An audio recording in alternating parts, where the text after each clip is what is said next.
Assalamualaikum warahmatullahi wabarakatuh. Halo, selamat pagi anak-anak. Jumpa lagi dalam pembelajaran daring IPA bersama Ibu Intan. Marilah kita mulai pelajaran kita pagi ini dengan membaca bacaan basmalah bersama. Bismillahirrahmanirrahim. Semoga kita semua selalu sehat dan dilindungi oleh Allah Subhanahu wa taala.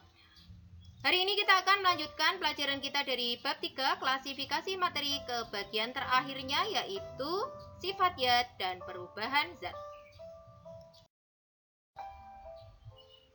Mari kita ingat kembali. Pada pelajaran sebelumnya, kita sudah belajar bahwa materi dapat diklasifikasikan berdasarkan wujudnya menjadi zat padat, cair, dan gas, berdasarkan komposisi penyusun materinya menjadi unsur senyawa dan campuran, serta berdasarkan derajat keasamannya menjadi asam, basa, serta garam atau netral. Kita juga sudah belajar tentang pemisahan campuran, antara lain ada metode kromatografi, destilasi, evaporasi, filtrasi, dan lain sebagainya. Apakah materi atau zat dapat mengalami perubahan?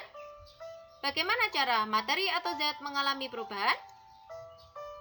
Apakah perubahan materi tersebut berkaitan dengan sifat zat?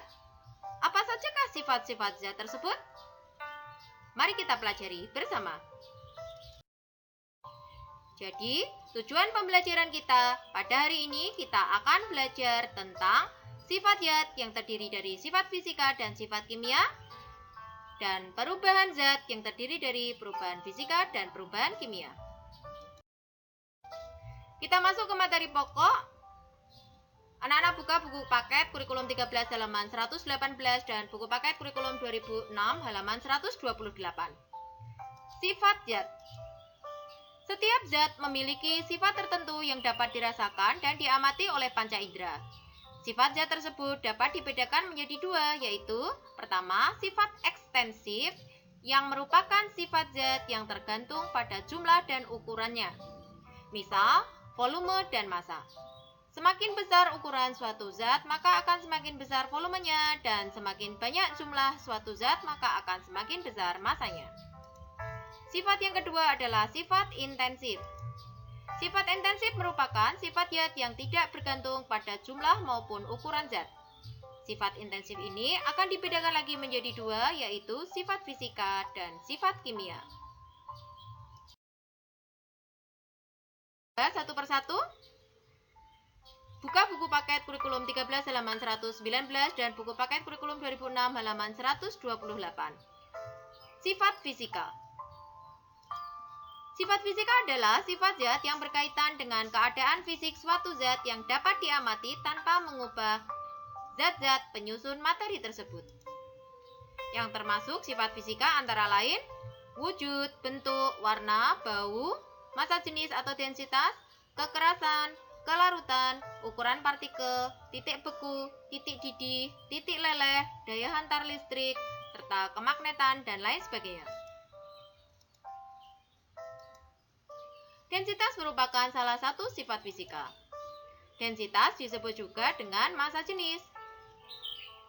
Massa jenis atau densitas yaitu perbandingan antara massa zat dan volume zat. Densitas menunjukkan kerapatan suatu zat. Alat ukur densitas adalah hidrometer dan rumusnya adalah Rho sama dengan M dibagi V. Rho adalah massa jenis atau densitas, satuannya kilogram per meter kubik. M adalah massa, satuannya kilogram, dan V adalah volume, satuannya meter kubik. Coba buka buku paket kurikulum 13 halaman 120. Di situ ada tabel yang menunjukkan berbagai massa jenis zat. Antara lain ada hidrogen. Massa jenisnya adalah 0,09 kg per meter kubik atau 0,00009 gram per cm kubik. Massa jenis hidrogen akan berbeda dengan oksigen, gabus, dan seterusnya. Contoh soal untuk perhitungan massa jenis. Seorang ahli kimia menggunakan massa jenis untuk mengidentifikasi suatu logam. Hitunglah massa jenis suatu logam yang memiliki massa 178 gram dan volumenya 20 ml. Gunakan tabel tadi untuk memprediksi jenis logam tersebut. Dari soal tersebut kita akan mengetahui massa zat atau dilambangkan M adalah 178 gram, volumenya 20 ml atau 20 cm3. Ditanya jenis logam, maka kita cari dulu massa jenisnya. Rho sama dengan M per V sama dengan 178 dibagi 20, hasilnya adalah 8,9. Jika kita lihat di tabel yang tadi, 8,9 gram per cm3 menunjukkan massa jenis dari tembaga.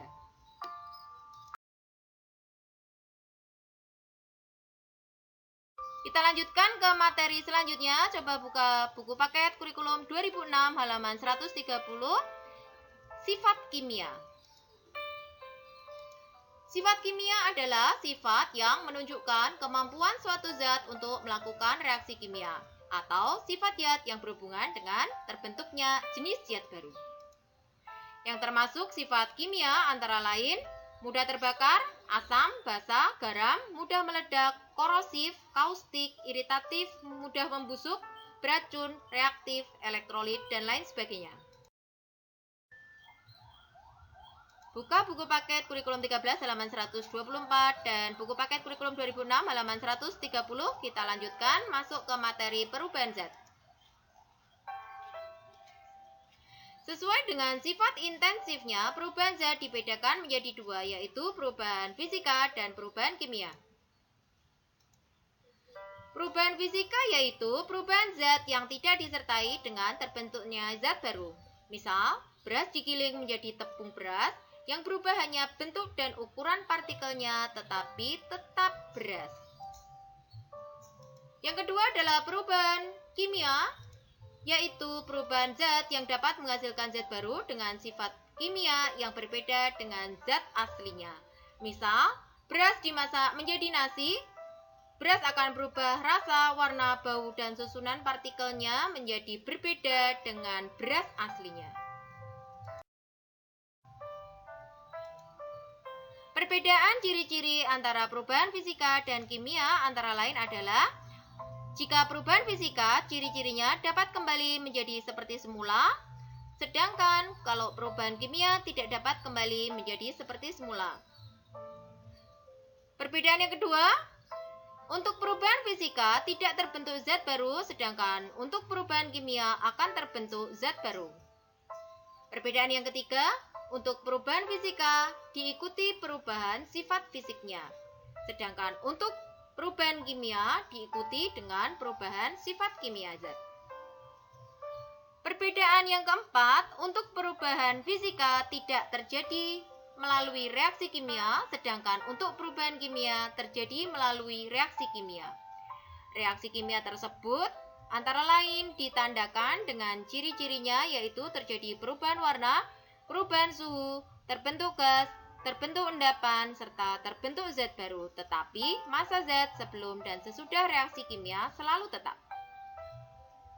Contoh perubahan fisika antara lain perubahan wujud, misalnya air membeku, es mencair, lilin meleleh, dan lain sebagainya. Contoh yang lain dari perubahan fisika adalah perubahan bentuk, misalnya kayu dibuat berubah bentuknya menjadi kursi, meja, atau kertas kotak dipotong dua menjadi segitiga. Dan yang terakhir, perubahan fisika dapat terjadi melalui perubahan ukuran partikel, misalnya beras ditumbuk menjadi tepung dan kayu berubah menjadi serbuk gergaji. Adapun untuk contoh perubahan kimia antara lain terjadi melalui proses pembakaran atau pemasakan, misalnya kayu dibakar menjadi arang, sumbu lilin yang terbakar menjadi abu, serta beras menjadi nasi. Berikutnya, perubahan kimia juga terjadi melalui peristiwa perkaratan, misalnya besi yang terkena air akan berkarat. Selanjutnya, perubahan kimia juga terjadi melalui peristiwa fermentasi, misalnya ketela diberi ragi akan menjadi tapai, atau kedelai diberi jamur tertentu dapat menjadi tempe atau bahkan menjadi tauco. Dan yang terakhir, perubahan kimia terjadi melalui peristiwa pembusukan, misalnya buah yang dibiarkan tidak dimakan akan membusuk, atau nasi yang sudah 1 hari akan menjadi basi.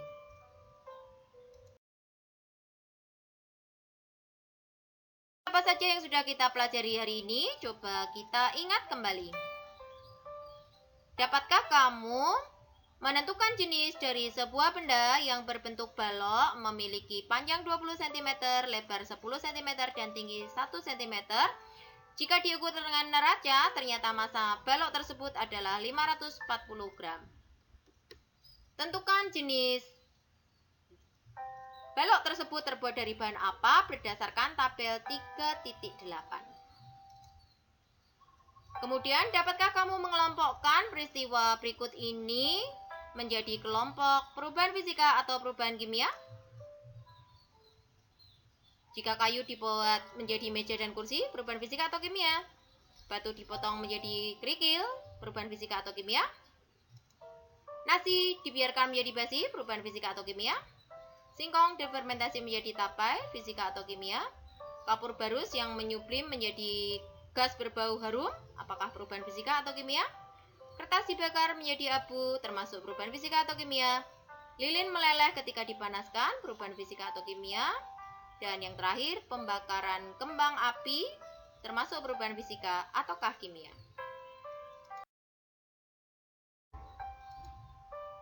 Demikianlah pelajaran IPA pada hari ini. Mudah-mudahan anak ingat dan bermanfaat. Mari kita akhiri pelajaran kita dengan membaca hamdalah bersama. Alhamdulillahirabbil alamin. Sampai jumpa di pertemuan selanjutnya. Wassalamualaikum warahmatullahi wabarakatuh.